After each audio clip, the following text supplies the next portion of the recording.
Okay, in this video lecture, I am going to go over 8.3 cell transport, and this is just passive transport. In a different video lecture, I will go over active transport. Okay, so passive transport is the movement of molecules. And cells, they got to be able to move things in and out. And this is a way to move things without using any energy. And how it does that, it can do it in a few different ways. But the first way is called diffusion, which means that if you have molecules in a fluid or in a gas, they will move from a high concentration to a low concentration. And the purpose of this is to kind of reach equilibrium. Now, it's got to be a fluid. Cells are mostly made up of water. This is perfect. So if there's a high concentration outside the cell and a low concentration inside the cell, that molecule can move through, if it's small enough, from high to low. So it's using something called a concentration gradient, which is the difference in concentration of a substance from one location to another. So here I have my classroom, okay? And a perfect example of diffusion, and kind of a gross one, is if the student up here should pass gas. And let's say it's really, really bad. And so like students in the nearby area will smell it, but if it's really, really bad, eventually it could affect the entire classroom. But a safer, more delicious example would be, if someone in your house is making cookies and you are outside the house and you walk into the house and your kitchen's in a different part of the house and you can smell those cookies, the aroma from those cookies, they went from a high concentration inside the kitchen to a low concentration, which is everywhere else in the house. So that's diffusion. We are moving from a high concentration to an area of low concentration. So like if I had a beaker with dye in it and I placed a few drops and I don't stir the beaker, okay, give it enough time, that beaker will be one color. It will evenly distribute throughout that beaker.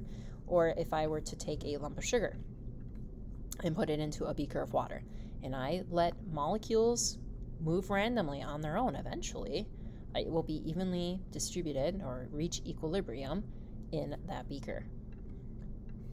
So that's diffusion. Now, a second way that a molecule can move that a cell can move molecules without using any energy is still use diffusion, but we are going to use transport proteins to move from high to low. So sometimes molecules are too big to wiggle on through the phospholipid bilayer, and so it's going to go through a protein channel. Either a channel protein or a carrier protein, but it's still moving from high concentration to low concentration. Even up here, high concentration, okay, I got 6 dots, 6 molecules out here, to low concentration, 2. So some molecules, they just can't easily move across the membrane because they're too big. So again, we are still moving down the concentration gradient.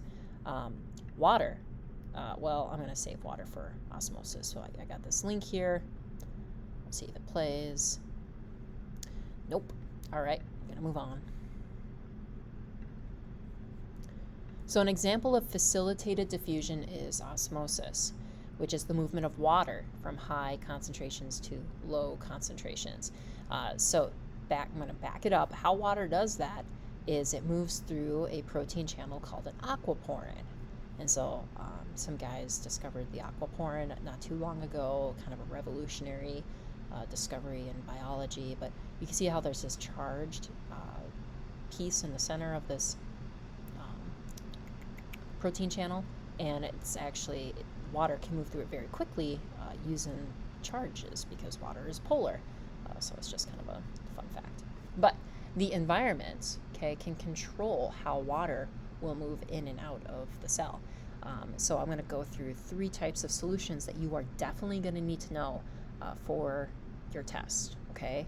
So isotonic solution means you have the same amount of concentrations inside the cell as you do outside, and so it's equilibrium. So water will move equally in and out. Hypertonic is when a solution has a higher concentration of dissolved particles than the cell. So there's a higher concentration of solutes outside the cell than inside. And then hypo is the solution has a lower concentration of dissolved particles than the cell. So we have high concentration of solutes inside the cell and low outside. Now I know that is confusing. So I have in this very rudimentary diagram here, we are going to pretend, I'm going to grab my pen here. Let's just use black. This is a beaker, okay? And this is my cell, all right? And if I place my cell in a solution that is isotonic. Well, remember, isotonic means that there is the same amount of solutes outside, so I put 7 dots, as there is inside, 3, 6, 7. And so I'm going to change my marker here to show movement, and we'll use blue. So that means, I don't know what's happening. I don't know why it's doing that. And I don't know what happened to my cell. And I don't know what that is. Anyways, that means that because I have the same amount of dots inside and outside my cell, water will enter and leave the cell at equal rates. Okay, let's see if it's gonna mess up over here. Okay, so here's my cell, and I'm gonna place it in a hypertonic solution. So if I say, go back to the definition, higher concentration of dissolved particles outside the cell than inside. So that means I got a lot of these little dots here. I feel like it's going to spaz out on me, but hopefully it maintains, versus inside. Well, that means that water, okay, if I take a look at a high concentration of solutes outside, that means I have low water out here. I'm going to say low H2O. And here I have fewer dots, fewer solutes. Okay, these dots are solutes, not water. So that means I have high water inside. And how does water move? It moves from high to low. So that means water is going to leave the cell. And what's going to happen to the size of my cell? It's going to shrink. It's going to shrivel up. So I'm going to draw a shriveled up cell. Okay. So one way I like to remember hypertonic is small children are hyper, and my cell is smaller. Okay, so it's like a small child. It's hyper. It's in a hypertonic solution. Okay, now the last one is, again, let's just go back to the definition. Hypotonic solution has lower concentration of dissolved particles in the cell. So that means it's like the flip. I have lots of solutes inside my cell and hardly any out here. So now let's take a look at the water concentration. So out here I have fewer dots, which means I have high H2O. Okay, and inside my cell I have low H2O, and water always moves from high to low. Whoops, that's supposed to be H2O. H2O.